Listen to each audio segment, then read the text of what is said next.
మనం లాస్ట్ క్లాస్‌లో కలర్స్ ఇంకా యూనిట్స్ గురించి నేర్చుకున్నామమ్మ సీఎస్ఎస్‌లో. ఈ వీడియోలో మనము ఫాంట్ అండ్ టెక్స్ట్ స్టైలింగ్‌ల గురించి మనం ఈ వీడియోలో నేర్చుకున్నామమ్మ. ఓకేనా? ప్రతి వీడియోలో కూడా ఇంటర్వ్యూ క్వెషన్స్ ఉంటాయి. మీరు ప్రతి ప్రతి ఒక్కటి వీడియో మొత్తం చూడండి మమ్మ. ఓకేనా? సో, టెక్స్ట్ అనేది వెబ్‌సైట్‌లో మోస్ట్ ఇంపార్టెంట్ కంటెంట్ మా అమ్మ. ఎందుకంటే ఎవ్వరొచ్చినా సరే వెబ్‌సైట్‌కి వాళ్ళు ఎక్కువ సేపు టైమ్ స్పెండ్ చేసి ఏం చేస్తారు వెబ్‌సైట్‌లో అంటే వాళ్ళు ఉన్న టెక్స్ట్‌ని రీడ్ చేస్తారు మా అమ్మ. అవునా కాదా? నువ్వే చెప్పు మా అమ్మ. కరెక్టే కదా! సో, టెక్స్ట్ అనేది రీడబుల్‌గా లేకపోతే డిజైన్ ఎంత బాగున్నా సరే యూజర్ ఆ పేజ్‌ని వదిలేసి వెళ్ళిపోతాడు మా అమ్మ. ఉండనే ఉండడక్కడ. అవునా కాదా మా అమ్మ? నువ్వే చెప్పు. కరెక్టే కదా మా అమ్మ? మామ సీఎస్ఎస్‌లో ఫాంట్స్ అనేటివి టెక్స్ట్ స్టైల్ అనేది కంట్రోల్ చేస్తాయి మామ. ఓకేనా? ఫాంట్ ఫ్యామిలీ వల్ల టెక్స్ట్ ఎలా కనిపించాలి అనేది డిసైడ్ అయిపోతది మామ. ఓకేనా? డిఫరెంట్ సిస్టమ్స్‌లో కొన్ని ఫాంట్స్ ఉంటాయి. కొన్ని పనిచేయవు మామ. అప్పుడు మనము ఫాల్ బ్యాక్ ఫాంట్ అనేది ఇవ్వడం వల్ల అది కరెక్ట్‌గా పనిచేస్తది మామ. ఇది గుడ్ ప్రాక్టీస్ కూడా. ఓకేనా మామ? ఫాంట్ సైజ్ అనేది టెక్స్ట్ ఎంత పెద్దగా ఉండాలి, ఎంత చిన్నగా ఉండాలి అనేది డిసైడ్ చేస్తది మామ. ఓకేనా? చాలా చిన్నగా టెక్స్ట్ ఉందనుకో, చదవడం చాలా కష్టం అవుతది మామ. అదే చాలా పెద్ద టెక్స్ట్ ఉందనుకో, అది మనము అంత పెద్దగా ఉంటే ఏం యూజ్ మామ, మొత్తం చదవలేం కదా! అందుకని చెప్పి. మనం కరెక్ట్ ఫాంట్ సైజ్ ఇస్తే అది చదవడానికి సింపుల్‌గా ఉంటది. అండ్ యూజర్స్ ఎక్కువ సేపు మన పేజ్ మీద ఉండడానికి మనం అట్రాక్ట్ చేయగలుగుతాం మామ. ఓకేనా మామ? అండ్ ఫాంట్ వెయిట్ అనేది టెక్స్ట్ యొక్క బోల్డ్‌నెస్‌ని కంట్రోల్ చేయడానికి యూజ్ చేస్తాం మామ. ఓకేనా? జనరల్‌గా హెడ్డింగ్స్‌కి మనము బోల్డ్ యూజ్ చేస్తాం మామ.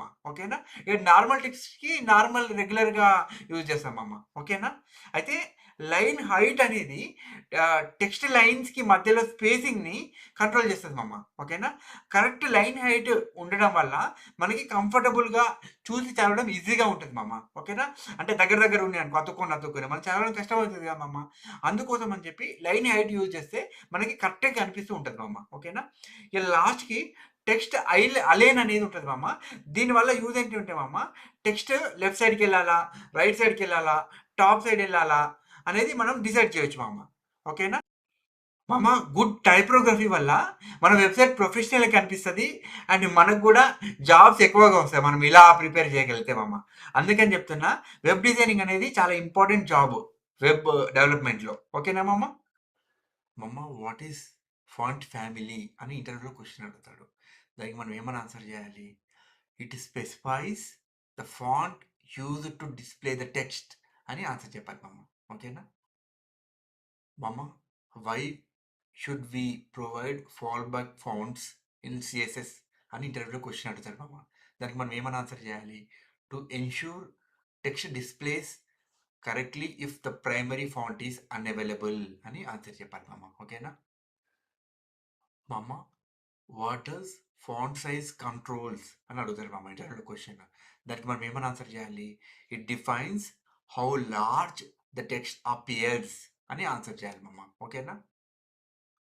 మమ్మ what is line height used for అని అడుగుతున్నాం మా ఇంటర్వ్యూలో క్వశ్చన్. దానికి మనం ఏమని ఆన్సర్ చేయాలి? It controls spacing between lines of text అని ఆన్సర్ చేయాలి మమ్మ. ఓకేనా? Mama, what is the difference between font weight bold and font weight 700 means అని ఇంటర్వ్యూలో క్వశ్చన్ అడుగుతారు మామ. దానికి మనం ఏమని ఆన్సర్ చెప్పాలి? Both represent bold text but numeric values offers more control over the boldness అని ఆన్సర్ చేయాలి మామ. ఓకేనా?